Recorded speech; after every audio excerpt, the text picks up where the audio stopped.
여러분들 그동안 평안하시고 무탈하시죠?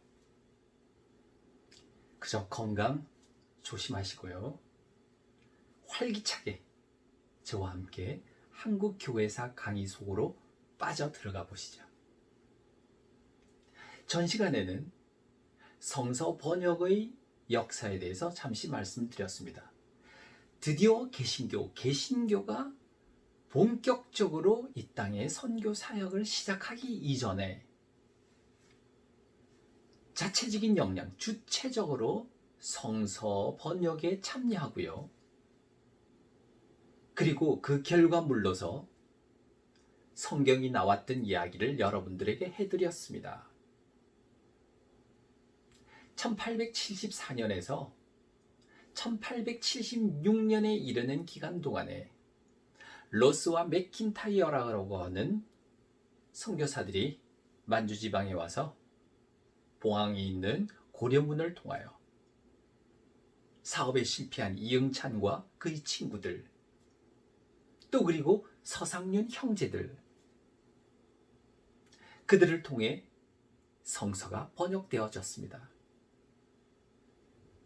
제일 먼저 누가복음이 나왔죠. 예수 성교 누가복음 전서 한지에 이어서 예수 성교 요한복음, 그리고 1887년에는 예수 성교 전서가 나왔습니다. 또 일본에서 활동하던 이수정에 의해서 한문 성경이 번역되어 나왔다는 말씀을 드렸습니다. 현토 성서라고 했죠. 현토. 그 현토 성서는 언더우드가 입국할 때 교과서로 들고 왔다는 이야기도 말씀드렸습니다.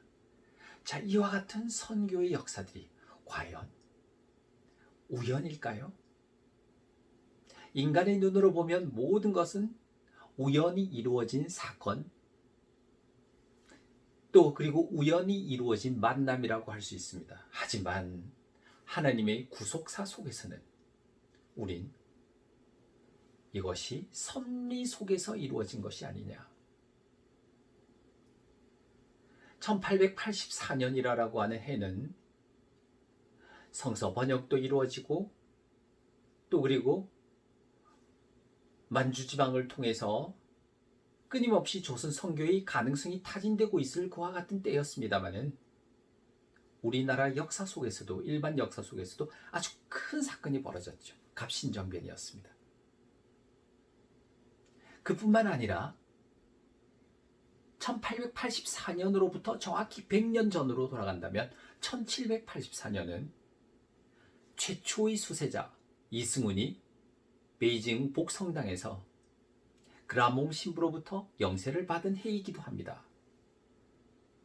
바로 이 해에 미국의 의사 알렌이 의사 자격을 부여받고 곧 이어서 미국 북장로회 선교회로부터 중국 의료 선교사로 임명을 받아 나이 25살, 아주 어린 나이입니다마는, 어린가요? 아무튼 25살의 알렌은 먼저 중국 선교사로서 상해에 들어갔었습니다. 근데 상해의 기후와 풍토는 맞지 않아요. 그의 아내가 먼저 병이 생겼습니다. 그러자 주변에서 조선은 좀 더 기후가 따뜻하다, 또 그리고 무엇보다도 의사가 한 명도 없다는 이야기를 듣고 그래, 조선으로 가자.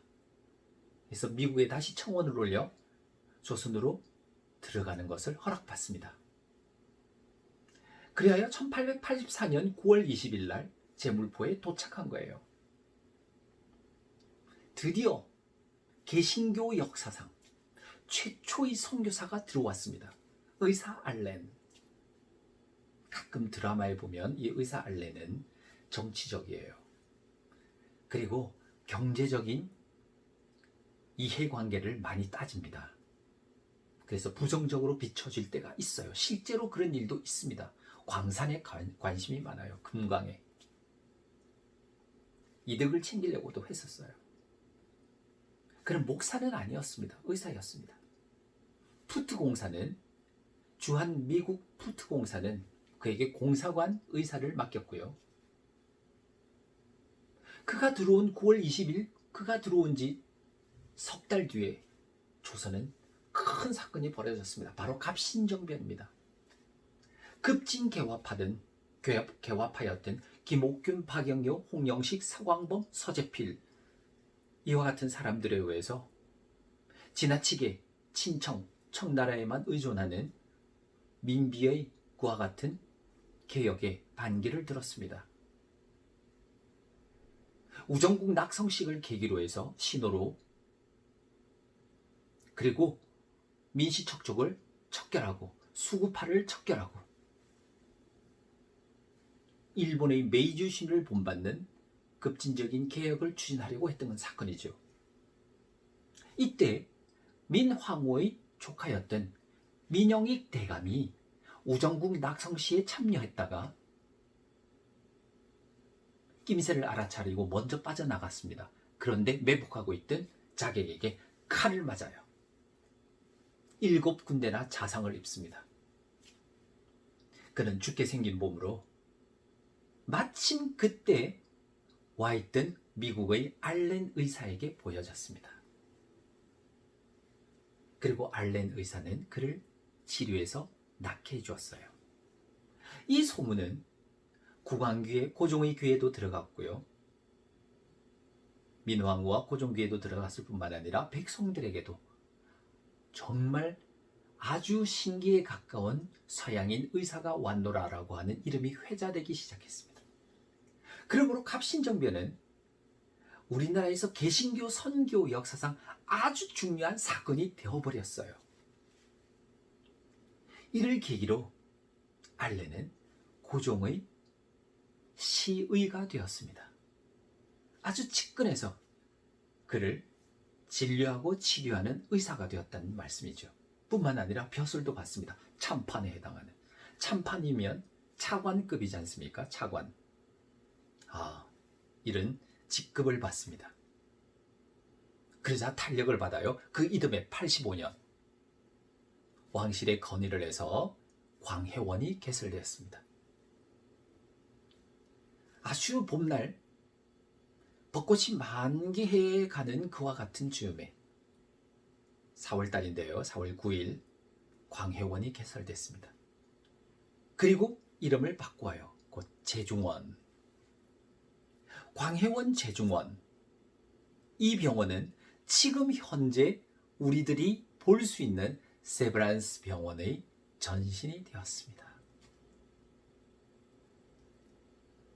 뿐만 아니라 그 이듬해 들어온 아벤젤러 그리고 스크랜턴,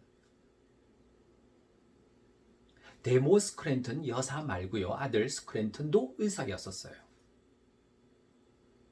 그가 거처했던 양동이라고 불렸던 정동에 정동병원을 세웠습니다. 뿐만 아니라 1887년에는요. 스크랜턴의 건의에 의해서 조선에는 남자가 가는 병원에 여자는 갈 수가 없습니다. 너무나 엄격히 구분되는 유교적 인습 때문에 여자 병원이 있어야 합니다. 라고 본국에 건의를 해서 하워드라고 하는 여의사가 우리나라에 진출하게 되고요. 그리고 그가 만든 병원이 보구여관이었습니다. 아주 이름이 재밌고 독특합니다.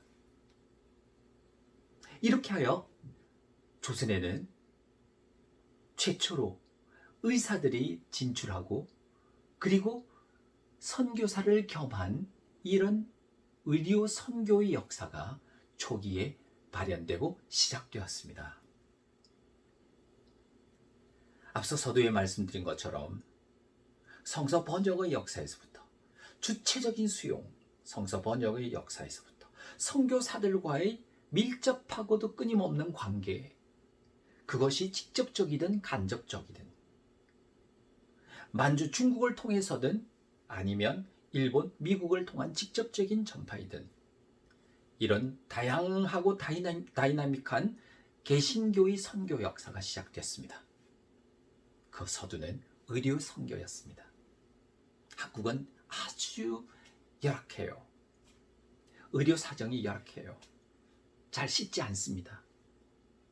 물 끓여 먹지 않습니다. 당시만 하더라도 병이 창궐하면요. 지금으로 구체적으로 말씀드리면 콜레라나 장티푸스 같은 거겠죠. 온 가족이 다 죽어버리고 온 마을 사람들이 죽는 이와 같은 일들이 있습니다. 그래서 주목한 것이 의료 선교였습니다. 그 의료 선교는 성공을 거두었고요. 그리고 이를 계기로 해서 개신교의 선교 역사는 본격적으로 파급되기 시작했습니다.